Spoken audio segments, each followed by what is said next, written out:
from Southern Illinois University. I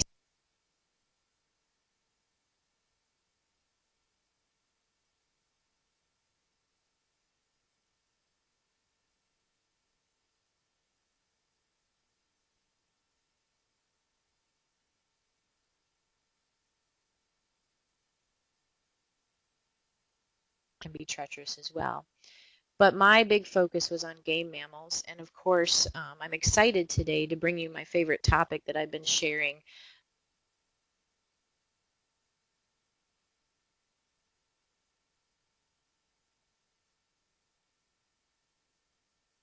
Future scientists listening, I better step up my game. So as I was saying, in the field mostly, but evidently my job is to share the science with people. So that's what we do in Extension. We take the research, we either assist in that research and or we are the facilitators. We are the speakers of that research and share it with the bigger picture, the bigger perspective.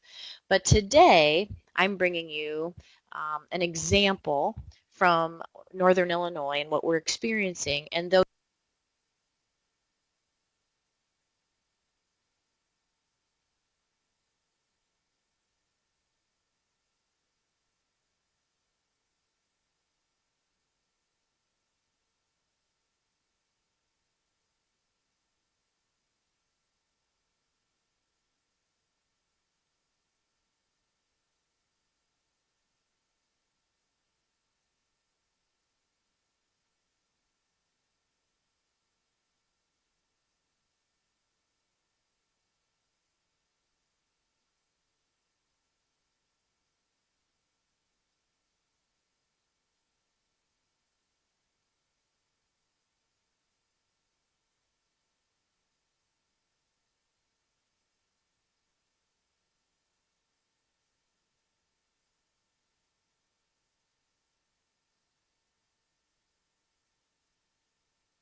and quite frankly, to my younger people, scaring the snot out of everybody. So we have to figure out how we're going to manage those in Illinois because we're not prepared, and we're working on that. And the Illinois Department of Natural Resources is working very hard from the social perspective, because in the end, society makes these decisions.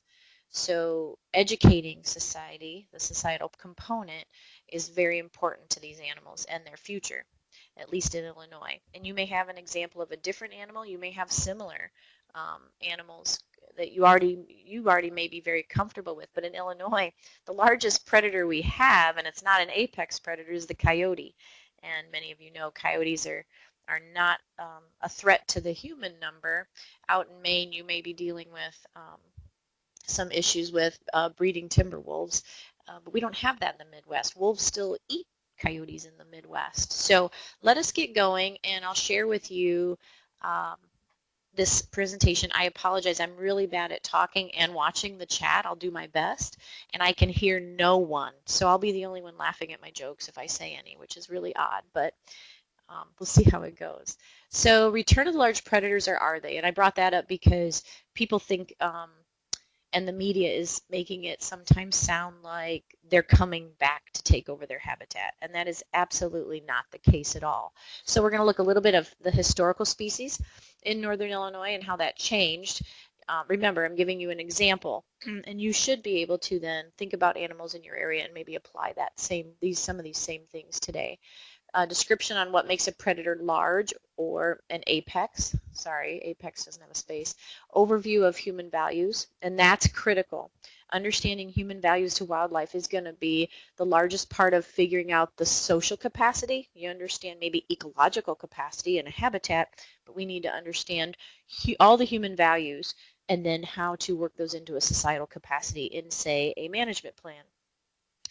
We're going to present the current three predators that we talked about and that we're spotting in Illinois: habitat, behaviors, and the adaptation requirements for these guys is going to be something we might chat about just a little bit. So let's see where we go from here. So in Illinois, we had elk, we had wolves, we had cougars, bears, we even had porcupine. Well, in Illinois, we are a tallgrass prairie state based on our soil type. We do have 14 different land divisions. However, the majority was not wooded. All the species on that slide require contiguous forests, things that aren't broken up. As the settlers moved into Illinois in the 1800s and started putting pressure on those habitats, and I don't mean that negatively. Humans wanted to live in a shelter, hence they cut down trees to build these tiny cabins, and over time they put in mills on the rivers and on the waterways, and by breaking up what little forest we had, these animals did not become extinct. They walked away. They left. So when the elk left, things that eat the elk, the wolves were like, hey, lunch is leaving. We should probably go. Yep. Now somebody said, well, there were white-tailed deer. Yeah, we had white-tailed deer, but they were kept in check by the elk. We didn't have the numbers we have today. And if you as an animal, put yourself in the wolf's foots here, if you as an animal were going to chase down an animal and burn those calories that you so carefully use to take down a small ungulate or take down something larger that would last longer and make you not have to run again as soon. So when the large lunchbox left and the quantity of deer was small, some of these animals followed suit. Plus there were pressures. Black bear were being eaten. They were being used for pelts for trade. So the pressures were too high, and we lost many of those animals just by pressure of human and habitat change. So apex predators. Predators not necessarily carnivores who are at the top of the food chain. Illinois is missing the top of our food chain. We have since the 1800s. The top of a food chain are these apex predators. We have the food pyramid without a point on top. Now, grizzly bears and humans are both dominant in their food chains, but grizzly bears are omnivores. We tend to be omnivores by the makeup of our teeth. There are people who choose not to be carnivorous, but they are still at the top of the food chain. Notice at the bottom, a human with a gun trumps any apex predator, but that's if you're a good shot. And I'm serious. You aren't at the top of your game if you can't defend yourself and you're in grizzly territory. You're taking a large risk because you very much are not the top of the food chain if you cannot protect yourself. So trophic level. So trophic basically means each level of the food chain. Everything starts with producers, things that make their own food, autotrophs, right? So the sun, don't forget you get a free trip around the sun every year. So on a day you're feeling bad, just remember that. That's the good part, right? So the apex predators occupy the top. They're considered crucial in maintaining a proper habitat. That means Illinois does not have a proper habitat. It doesn't have a complete habitat.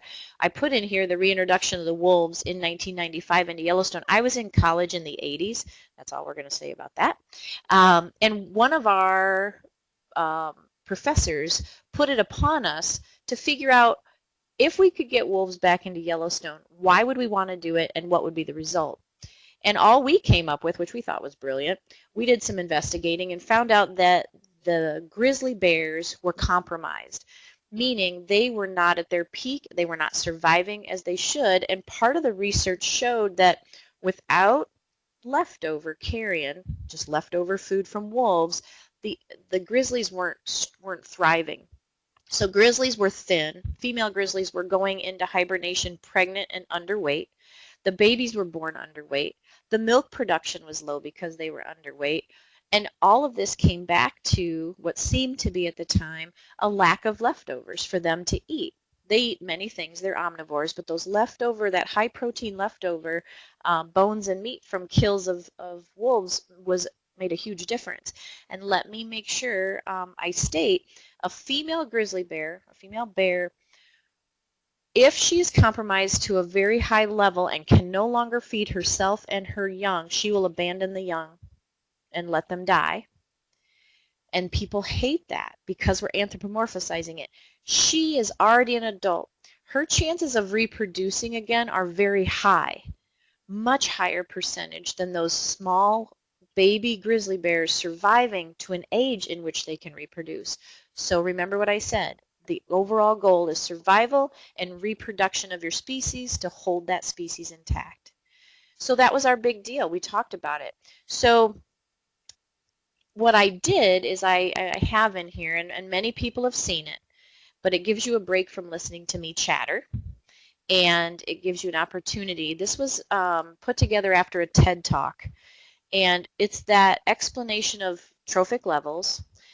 George, the narrator, is British, so you'll hear him say deer, and they do show you an elk because it is a type of deer. And the cascade that was created when they brought back the wolves to Yellowstone was far, far beyond what a bunch of mammalogy seniors at Southern Illinois University could have ever come up with, because nobody knew what was going to happen. And what you're about to see is an example that's happening everywhere. Utah, another example of what you're about to see. The cougars were kind of pressed out as Utah became popular in the 1940s and 50s for tourism. The cougars didn't like it, so they bailed. So the deer got in response, got in really high number. They ate lots of saplings, reduced the amount of cottonwoods, which again reduced the amount of small animals down to toads and frogs. So this doesn't just happen in Yellowstone, but this is one of the most um, probably one of the most watched videos. So I'm going to do my best to grab that video out of here, and hopefully you'll all hear it.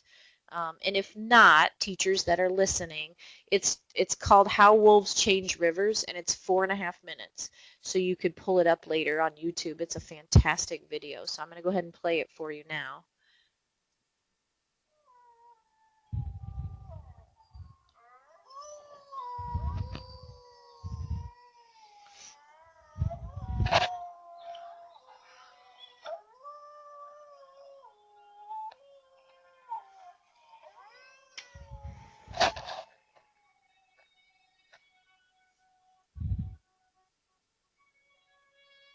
One of the most exciting scientific findings of the past half-century has been the discovery of widespread trophic cascades. A trophic cascade is an ecological process which starts at the top of the food chain and tumbles all the way down to the bottom. And the classic example is what happened in the Yellowstone National Park in the United States when wolves were reintroduced in 1995. Now, we all know that wolves kill various species of animals, but perhaps we're slightly less aware that they give life to many others.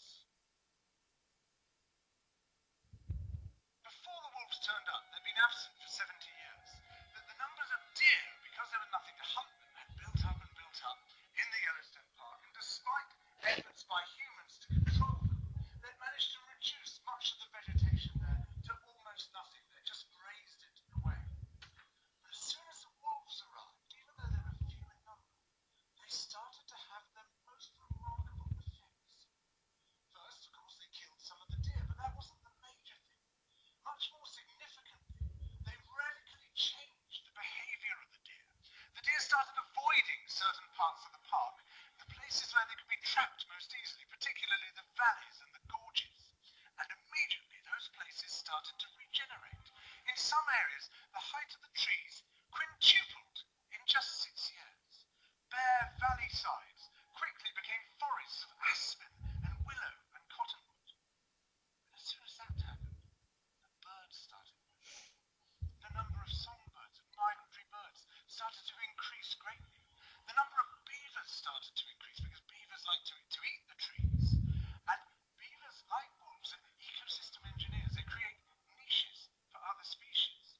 And the dams they built in the rivers provided habitats for otters and muskrats and ducks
Okay, so I wish we were in a position where we could have a conversation about that. I hope everyone could hear that and see that video. Again, it's available on YouTube, How Wolves Change Rivers. It's it's incredible to see how much things change all the time. Just when we think we understand something, we honestly just can't possibly understand all its connections. So you've seen this a million times maybe, producers and consumers in balance. We are missing that tertiary, meaning third, right? So primary one, secondary, tertiary in Illinois. We're missing that top piece. And so our balance is out of whack. We have white-tailed deer who have no natural predator other than man. Man, whether it's a hunter, an automobile. So in Illinois, we are experiencing two different diseases in two different parts of the state. One is the chronic wasting disease, which is a neurological illness, and one is a hemorrhaging disease in which the animal hemorrhages to death, neither of which are pleasant, obviously. But the numbers are so high, it's in Mother Nature's way. It's a natural way to bring the population down and without predators to consume some of these animals. And we're never going to have them, quite frankly. I'm saying that as if that might change. But only 14% of the state of Illinois could even sustain a small wolf pack. And they would have to adapt, and they would have to, that would take time. Animals don't adapt. That's why we get animals that become threatened and endangered. It takes an animal longer to adapt than it does a human who you can talk to and fix that. So that's kind of where we're sitting with these predators. So in our media, this is who's popular. Um, the wolf, the black bear, and the cougar, and that would be the American black bear by full title. Timber wolf is basically um, timber or gray wolf, and then the cougar, which we'll talk more in detail about each one of those. So we're going to talk a little bit about values. I mentioned this at the beginning. If you're going to talk to people, you have to honor the fact that everyone has a different value when it comes to different wildlife.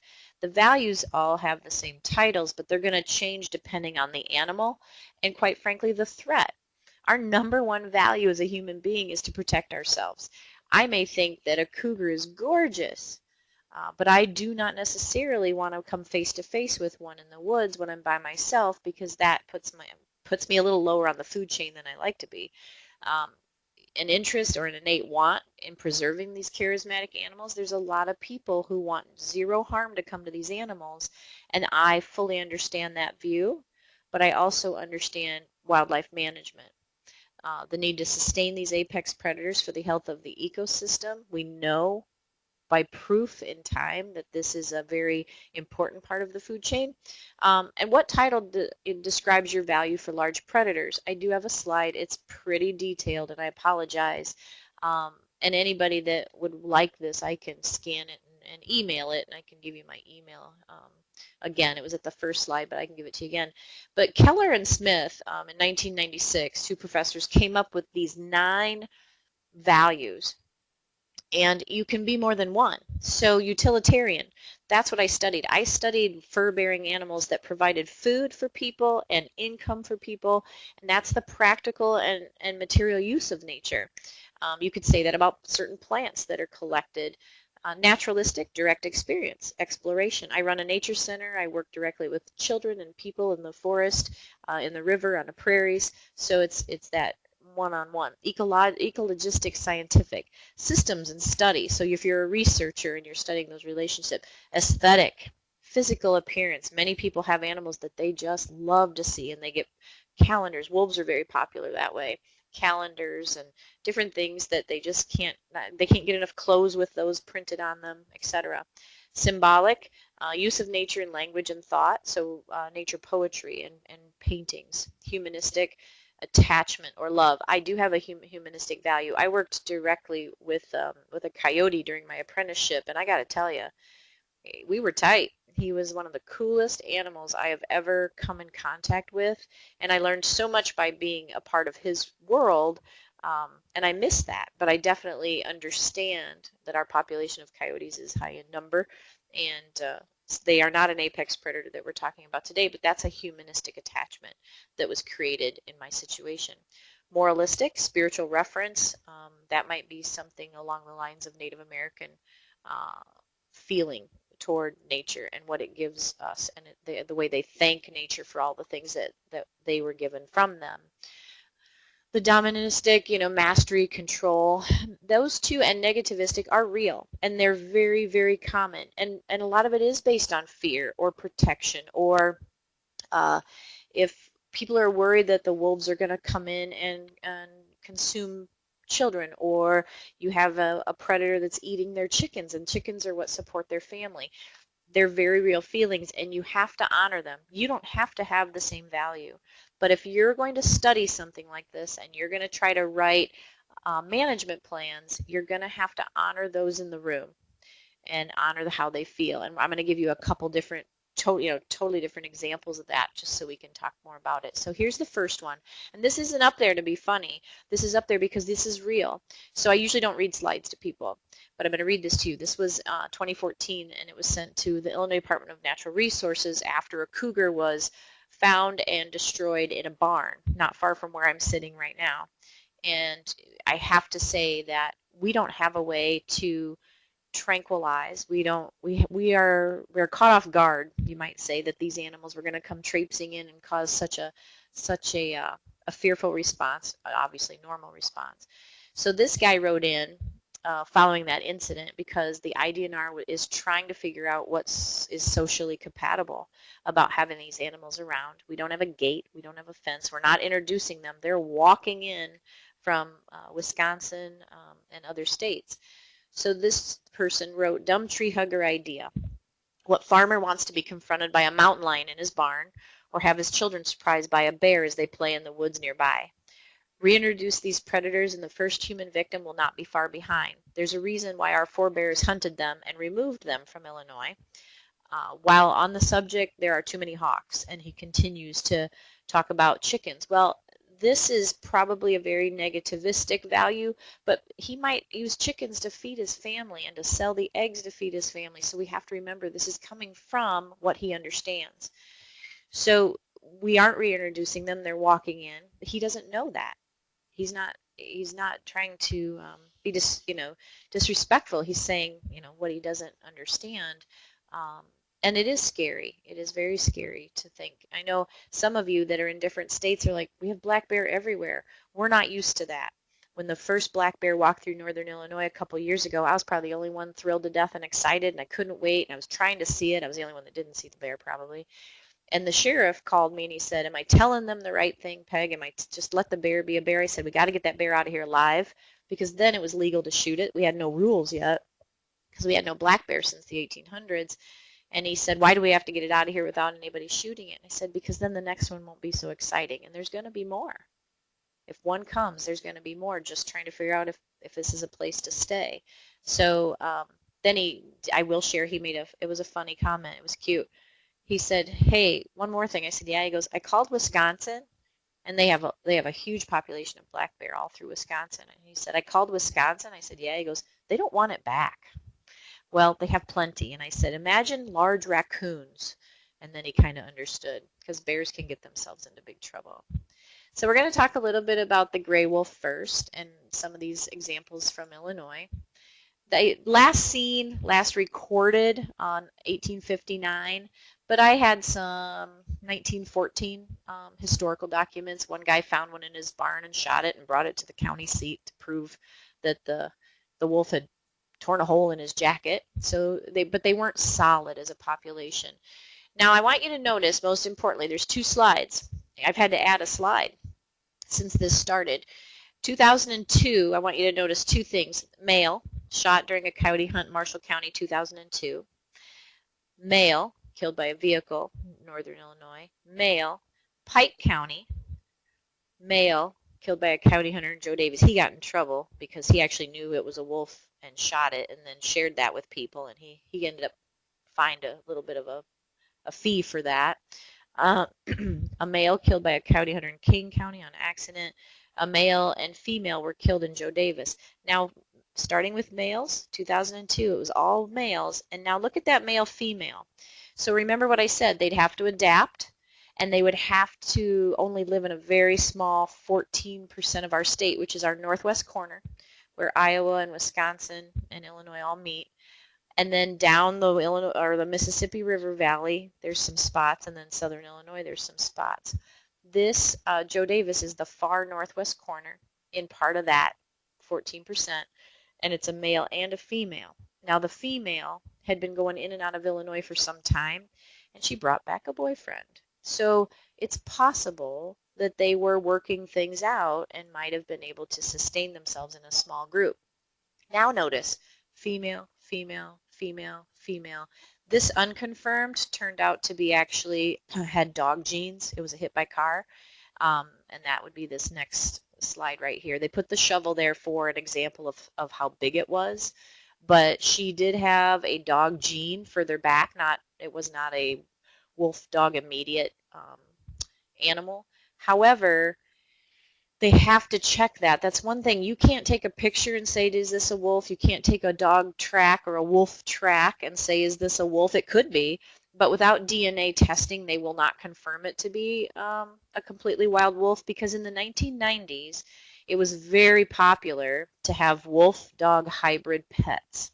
Some of them were much more wolf genetic and didn't like people and were either destroyed or let go and or kept for more breeding. And so this gal that I just showed you that was hit by a car did have quite a bit of a dog mark, but it was further back genetically, generation wise. But they cannot call her a female wolf.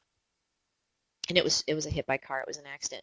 But notice all these females. Now there's a couple things that I'm thinking, and this is just my theory. One, the girls are going to get it done if the guys can't figure it out. Male young animals are very hormonal, they're very busy, they're very easy to spot, but all of a sudden the females, who are usually very well hidden, are popping up. So the other possibility here is, think about this. So here's Wisconsin. The farthest, this is Monroe. I don't know if you can see my pointer. I think I have to use your pointer. Looking, I don't know if I can. Oh yeah, here we go. So here's Monroe.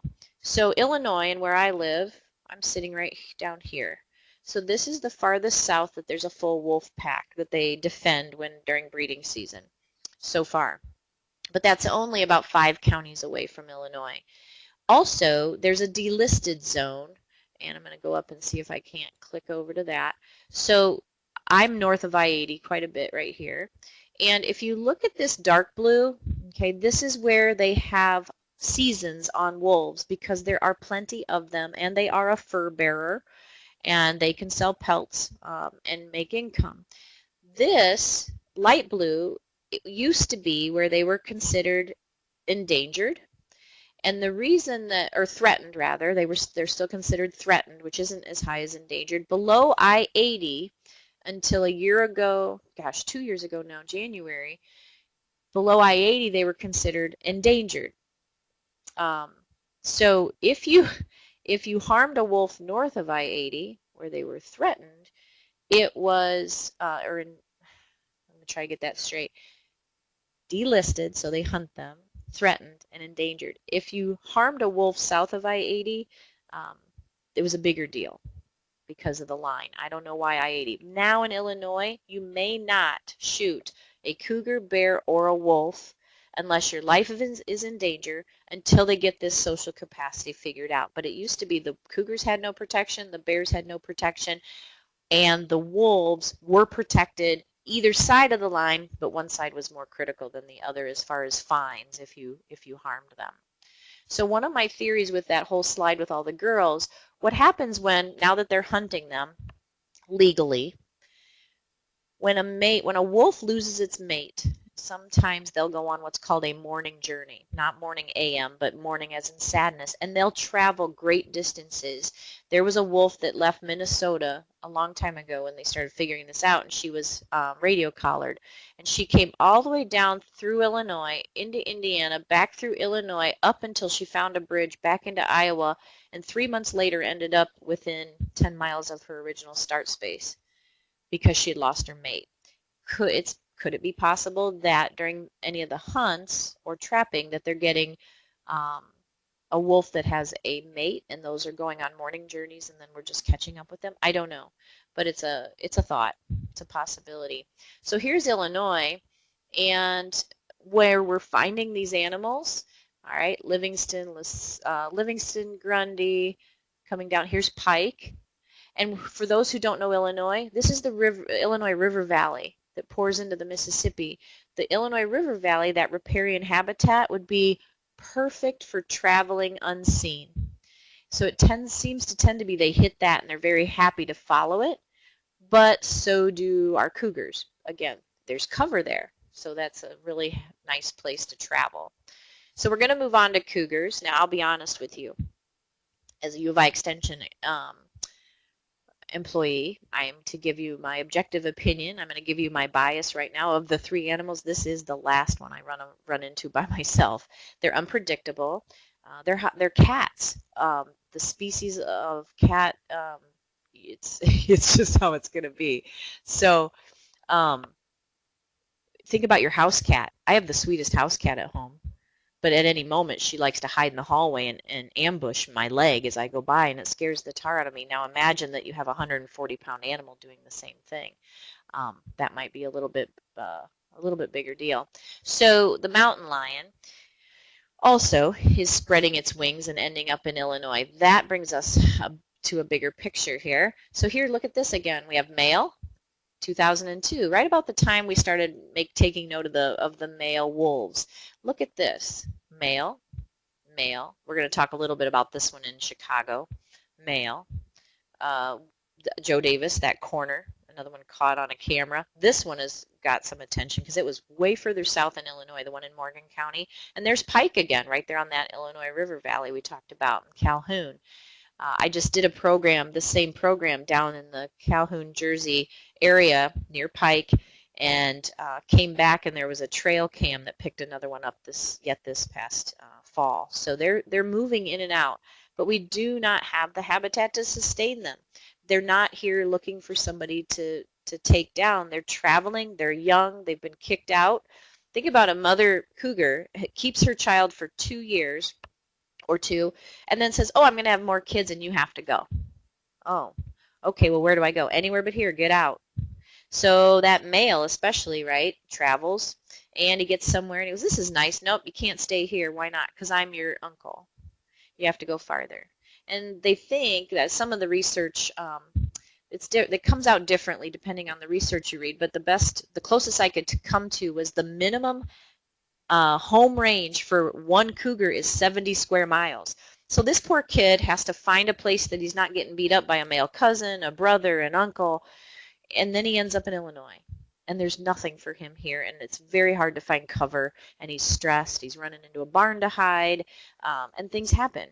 We do not have a tranquilizer for these animals. We don't have a place to put them. A lot of people have the value, that compassionate, aesthetic, value, spiritual, but where would we put them? What wild animal wants to be tranquilized and shoved in a cage? We really have to put the animal's quality of life first, in my opinion, and we have to take care of humans. Humans have to be cared for in this situation. So here's my favorite picture from '08 when in Roscoe Villages in Chicago. This poor male got caught traveling around the lake. He's stuck in the city. Now, if you look closely at this gentleman, it's a police officer. He's been told to find the cougar. He's facing you. The cougar, tail down, ears forward, walks right behind the guy, trying to find a place to go. He's got his weapon ready to draw. I bet there were 80 of these cut out and stuck on his desk at his headquarters the next day. So I named him Captain Awareness. He missed the cougar stayed away from him, the cougar was trying to get out. This animal was destroyed, and some people that had, their values were hurt by that. But when they announced that there was a cougar in Roscoe Village, where do you think everybody went? Right to their front porch to see if they could see it. You had families and children and people in the busy city, and we had no tranquilizers. And where would we put the animal if it was? Would we dump it back up north for it only to get beaten up and pushed back down? We have to think about all these things. I don't know the answer. most of our cougars on that list, every one of these, if I can go back, every one of these and more probably by now, all have DNA from the Black Hills. So this is the original. Stay awake. I know it's kind of we're about the point where you're like, oh, it's going on and on. So the original range is all of this. You can kind of see the line comes right across here. Okay. The original cougar range was everything in the U.S. through here. Current primary range, they're over here. The North Hills of South Dakota, the Black Hills rather, North Hills, the Black Hills, all the animals that we have discovered that were either shot or hit by cars, DNA test to the Black Hills. Interesting. So, next slide, look at this. The ones that are coming out of the Black Hills are traveling. They are finding them in Connecticut. So, these animals are trying to adapt to a population that's growing. Or to adapt to a population that's growing. Some organizations are preserving them versus managing. There's a difference. And these numbers are high and they require a huge amount of space. So the pressure's on for them to move. Okay. And you can see there's one here that was hit by a train in southern Illinois years ago. And they tested it because they thought it was a pet that somebody had let go because we just hadn't seen them. But we're seeing them more and more, and we're not seeing all of them. Some people think the only ones we have are the ones that we see hit by cars or show up in Chicago. And I can guarantee you there's more traipsing through and trying to find a place to be. All right, so I have another video. I'm going to go out to the videos, and it's shorter. This one kind of goes to the 180 of my tree hugger slide I had for those values. Now think about these values and think about how well the Cougar Foundation, a preservation foundation that wants to preserve cougars, think about how well they did with this. It's very balanced and it was very simple and it was very well done. So let me pick it for you if I can. Uh-oh, my player's gone. Well, I'll come back to that, but it was the Cougar Foundation. Maybe I don't think it'll play from here. No, it won't. All right, so I'm going to have to let that go. I don't know if Deb's on there. Yes, please. So if I could. Anyway, it points out the odds of being attacked by a cougar are like 1 in 300 million. You have a better chance of becoming a president, an astronaut, a saint. Because they were trying to show you that though you hear about these things, when you look at the percentage of harm done, it's very small. That said, think about, there was a book once written, and you can find this book. It's called A Beast in the Garden. And it was back in the 1980s, and Colorado, being a very open-minded ecological state, were very involved in preserving cougars. And because the pressures had been on cougars for so long before that, the cougars had moved out. And they were now coming back. They were in their neighborhoods, and they were still trying to be good citizens, protect their families, but be open-minded to the cougars. And then one day, a kid from Idaho Springs at his high school was out running, practicing and running, and got taken by a cougar. It was attacked and killed. So think about the value conflict in a person who wants to preserve these animals and loves these animals, and a whole community who loves these animals, and then one of those animals takes one of their own high school children right off of a running area. We have to think about that and consider that. So if I can some point go back to that, I will, but right now it's not popping up for me, so we'll have to come back and try that. There's the slides. Oops, maybe now it'll work. Let's go back and do this. Hang on, I just would like to really play that for you, but I'm thinking there's something else that isn't going to work. All right, well, we got one of them. That was better than I expected. So we'll move on and see what we can do before we're done here. Miss Doty, it's Deb talking to you. I'm beneath you. Do you hear me? Do you want me to I can hear somebody, but I don't think it's somebody helping me with those videos. So we'll go on. It's Debbie. Hey, it's Deb. Oh, there you are. I can kind of hear you. I kind of can't. You're quiet. Sorry, everyone. I'm trying to be louder. Do you want me to try to do the video from my end for you right now? Sure. Okay. All right. So I'm going to go away again, and then Okay. I'll try to get the video going. I didn't mean to. Deb's inside my computer. It's kind of scary. Oh, if you cannot see me, I'm fully red right now because I just did that to you.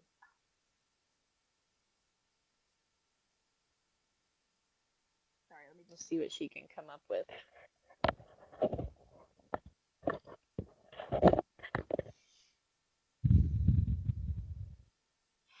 Hey, there you go. Thank you. So listen to this one.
Yay, perfect. Oh, thank you so much. So we did that. That's great, and we're back where we started. Perfect, where we left off. So remember what I was saying was, we've got this community who wants to protect these cougars that are moving back into an area where they'd been before, and they were trying to live and coexist, and to have one of their own taken by one of these animals. You have to remember these guys are pretty big. The males can get up to 140 pounds, and they are not doing that because they want to frustrate us. Remember, they are just doing what animals do. So the big key to this whole presentation, you guys, is to really think about these wildlife values and to think about if you're going to talk to somebody, you can't just say, well, it's this, if you don't know who the people are you're speaking with. And maybe they have, concerns and needs. So really quick, we're going to finish up a couple tracks here, and then we'll talk about bears and wrap up. So track comparisons, really important. Number one, wolves direct register. That means every time they put one of their front feet down, one of their hind feet replicate that track, go right over the top. So you're looking at both prints. So if the dog version or the cat version would turn and look at something as it put its foot down, you're going to get a track with multiple toes above and beyond the 4 that you see, and that can throw you off a little bit. The key is, notice there's toenails, there's claw marks on the canine, and if it's a cat footprint, not only does it not have claws because it has retractable claws, but notice the pad. So this pad, this hind foot track, goes over the top of the front foot, and it leaves 2 bumps on the top of the big pad and 3 on the bottom. The canine track has 1 and 2. Very quick story. My son was probably 9 years old, and he knew the difference in these tracks, and we were in a place where it was high rocks, and the chance of a cougar was small, but it was an area that was suitable.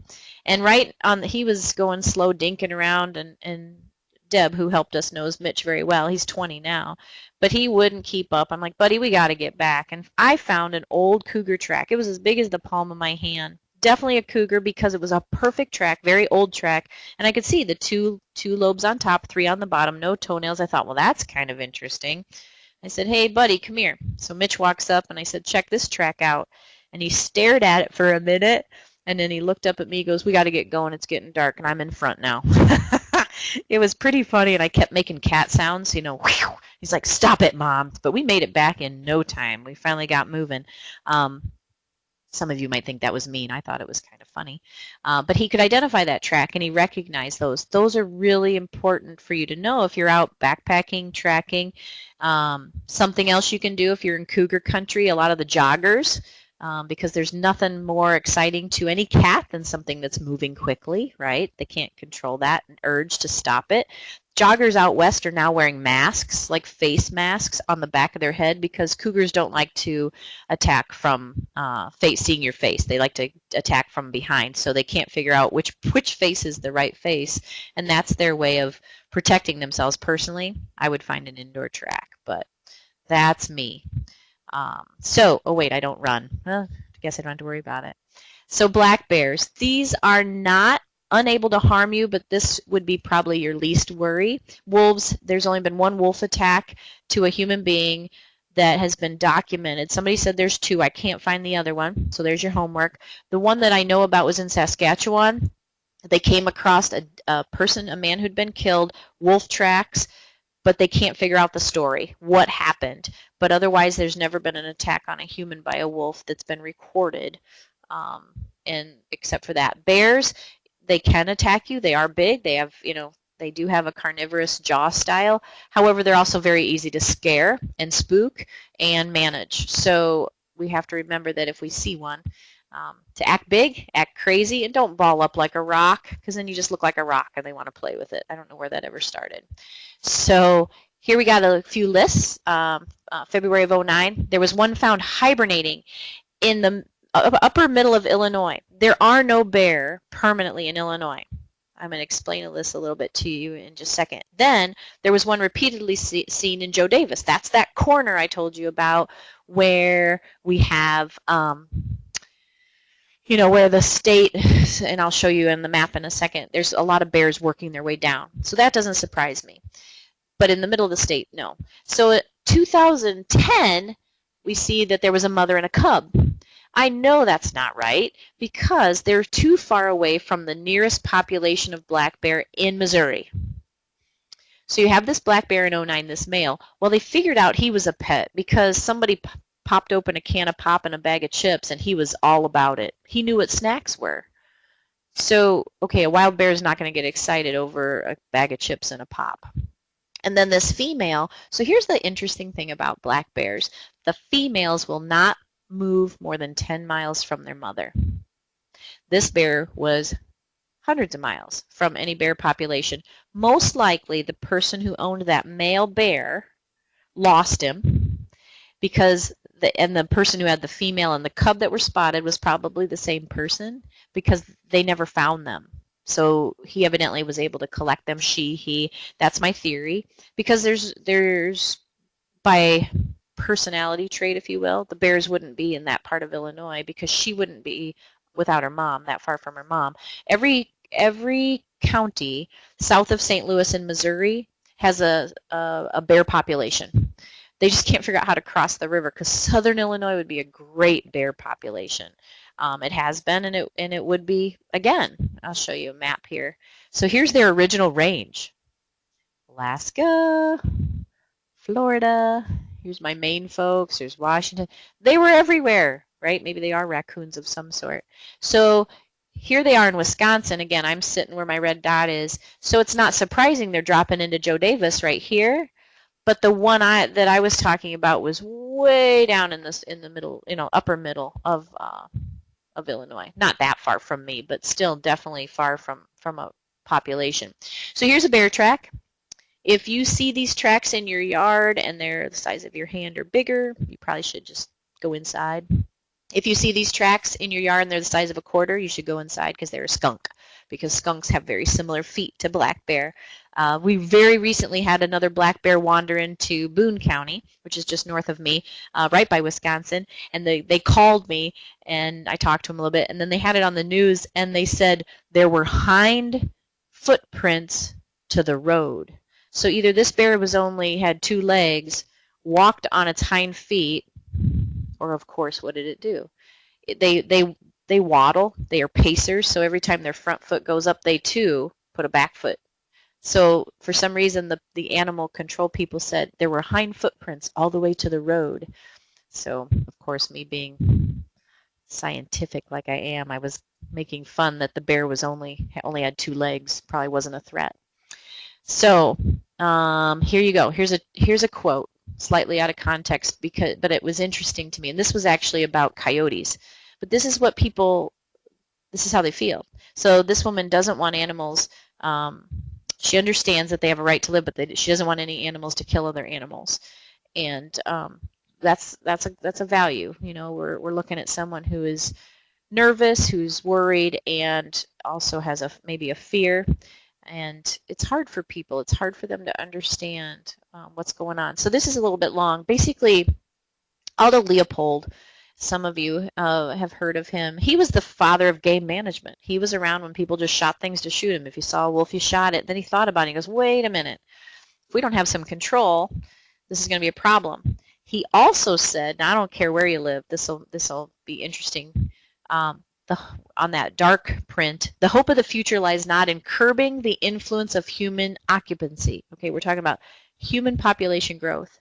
It's already too late for that. This was in 1933. But in creating a better understanding of the extent of that influence, the influence of people, and a new ethic for its governance. A new ethic, a new plan on how to respectfully govern animals and people. Right? So you know our population's grown tremendously since 1933. And then Mark Miller, he was our past Illinois Department of Natural Resources director. This was something he shared. So in the 80 years since we've seen great strides in conservation and species recovery, including deer, turkey, coyotes, beaver, et cetera, countless sportsmen, conservationists, landowners, environmentalists, and natural resource professionals have all played a significant part in the accomplishment. Here's the part that's kind of mimicking what Aldo was saying. Now we must focus on the next step of creating a better understanding and a new ethic to support the future management and protection of large carnivores in Illinois. We have no plan. So we're trying to create a plan based on 9 values, 14 different land divisions, personalities, incomes, aesthetics, people that will never come in contact that want to save them all, which isn't always the best thing. Management and preservation are different. So where I live in Illinois, and where you live, your state owns your animals, except for birds.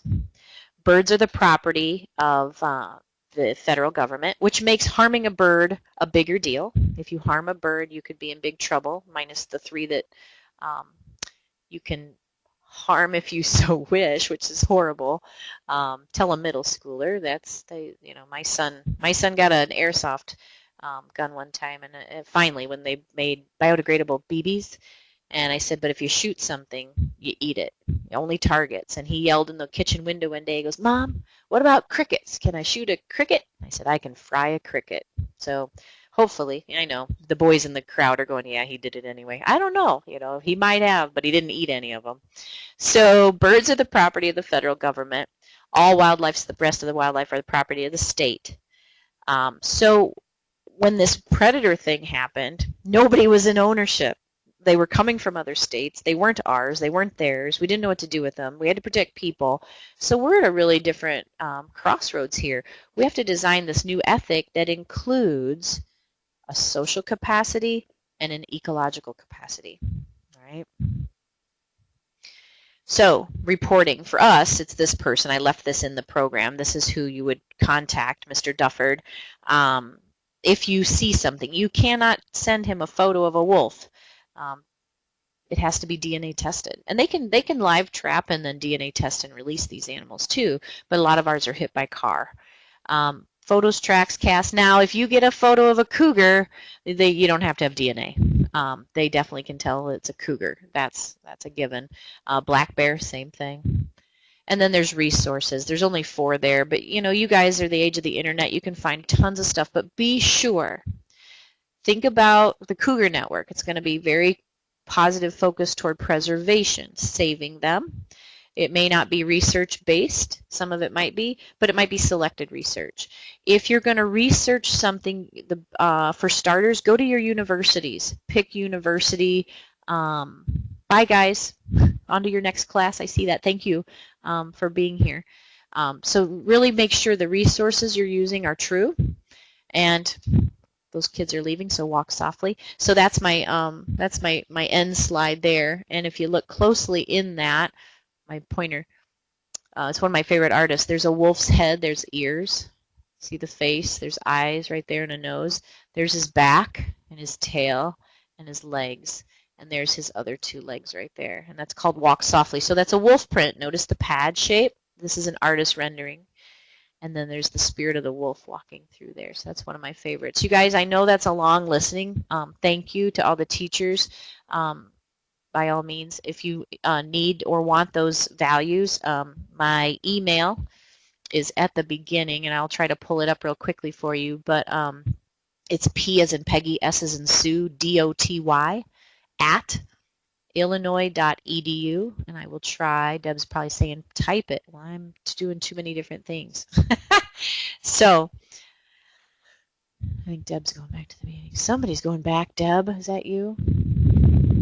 Yep, she's going to go back to the beginning. So my email will be on that first slide. So by all means, you can email me for that, for any of this information, but also for the values. There it is, right at the bottom, psdody@illinois.edu. Thank you very much, you guys. It's been awesome. I wish I could talk to you and see your faces. Until next year, I'll see you later. Bye.